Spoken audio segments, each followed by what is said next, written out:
Okay, I want to talk to you now about projects, why we run them as projects, therefore how do we sort of look at defining what might be a project, and then look at that in relation to an organization, right, into project environments and organization.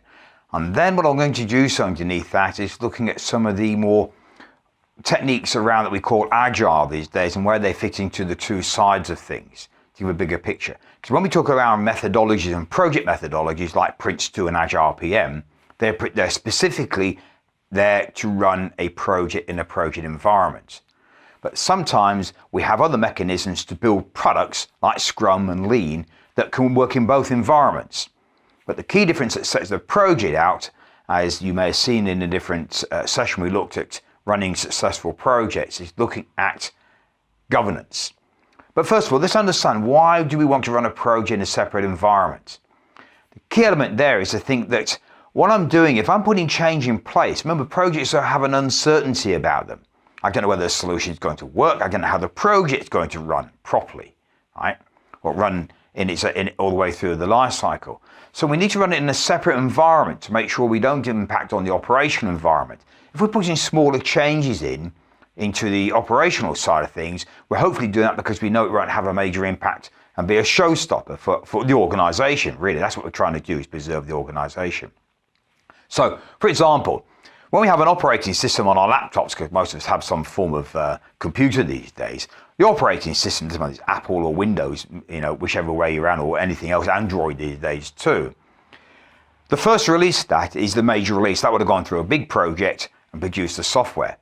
Any minor changes to that, because now it's in operational mode, are updates, right? We call them updates. They can be done through an operational style of change. However, if we want to now upgrade that from version 1 or to the next, from one version to the next, like Windows went from 8 to 10, then ask me what happened to 9, go from 8 to 10, then the idea is that goes through a project environment, because now we've got a major change. We want to make sure that the environment that we're producing, the solution we're producing, is stable enough to release into operational life.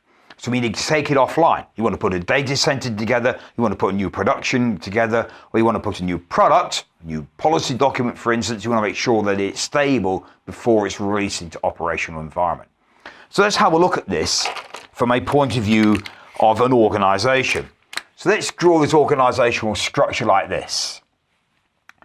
So here we have our business, our company. It could be, anything, organization. Right? Now, it might be a very small one or a very big one. But with organizations, at the end of the day, we have business areas, all portfolios. So I'll write them up in a separate format here. We have the business area, which are often split into portfolios, for example, right? In another section, I'll look at the difference between portfolio, program, and projects. Portfolios are normally considered as fixed environments within the organization. Programs and projects come and go. So they're temporary in their own right, actually.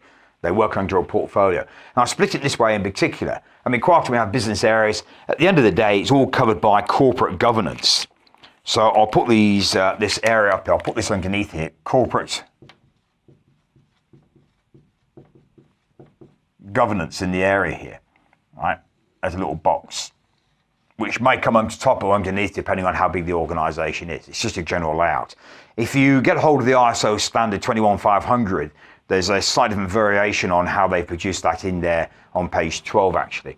But the principle's the same. I'm doing it differently to show something else here as well. Right.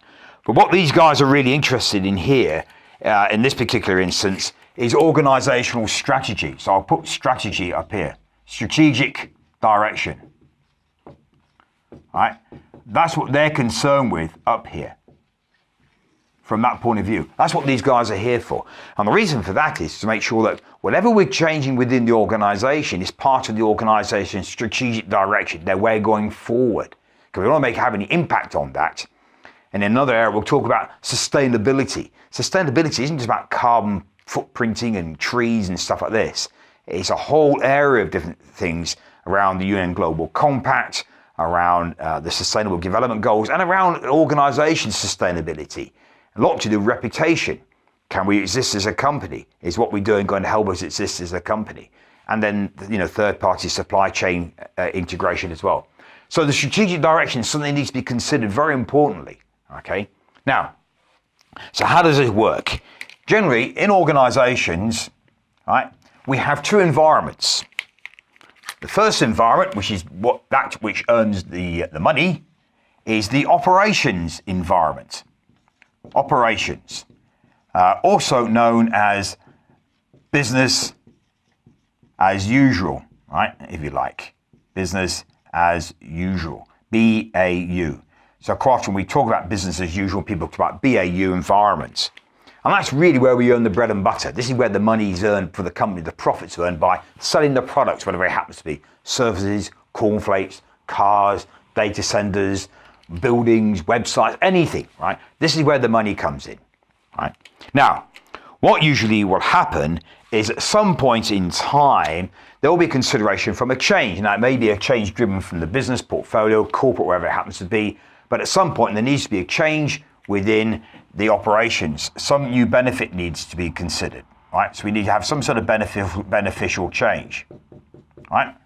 So there's a change going in place, benefit. Now, it goes into the corporate business area, or it's come out of there for the change here to consider. Is this a strategic change we want to have in place from a portfolio, business area, organizational point of view? Very important, i.e. the strategic direction of our company. Is it something we want to do? Right? And if that's the case, what happens is that will pass into the project environment, but it will go through a few steps first of all. So here we have our project environment, right, as opposed to the operations environment.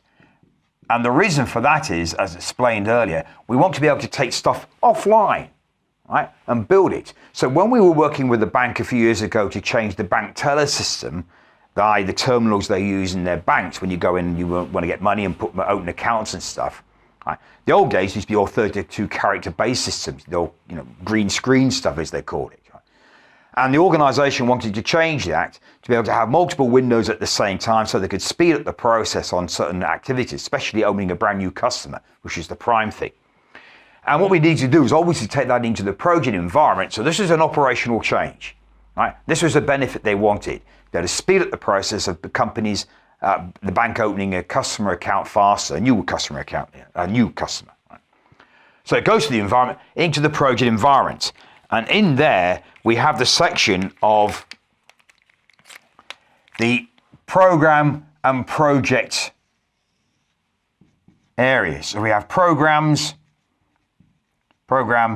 and projects in here, right?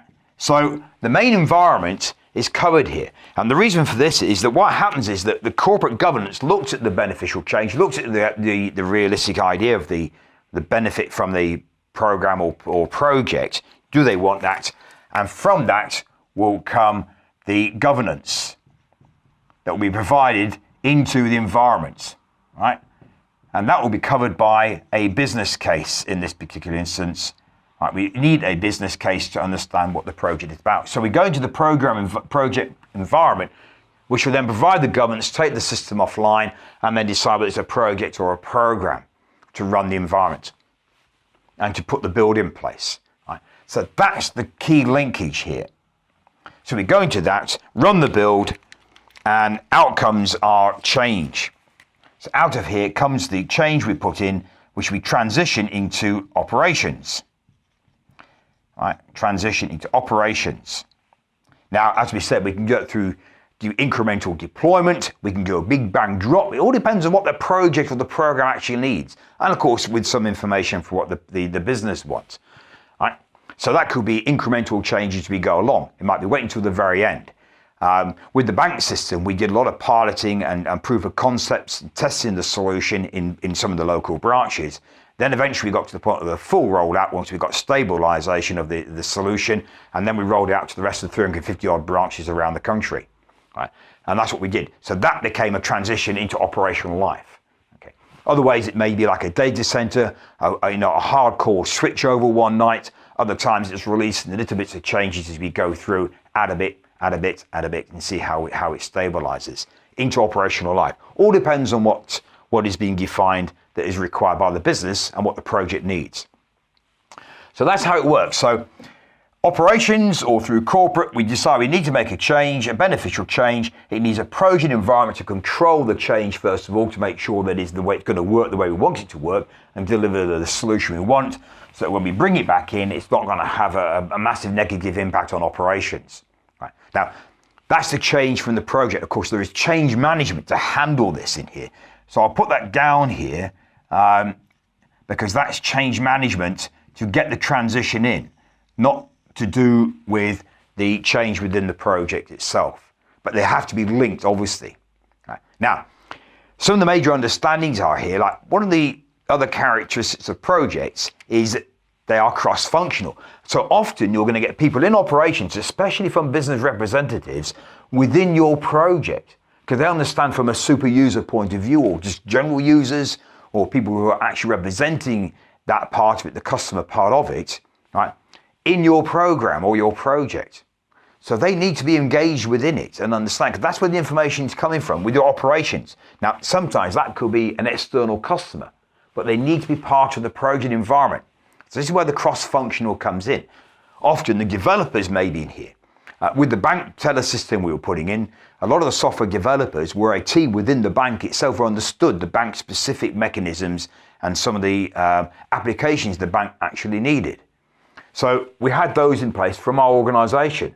There are external suppliers from the network point of view, from arms and legs, distributing the hardware, putting the hardware together for us, and doing some of the configurations on that and testing the environment on how the applications are going to work on the network. So a lot of internal and external resources coming into play. So these are the general environments. Now, to put a couple of things into perspective, underneath the project environment, the two methods we have here are Prince2. So this is where that one fits.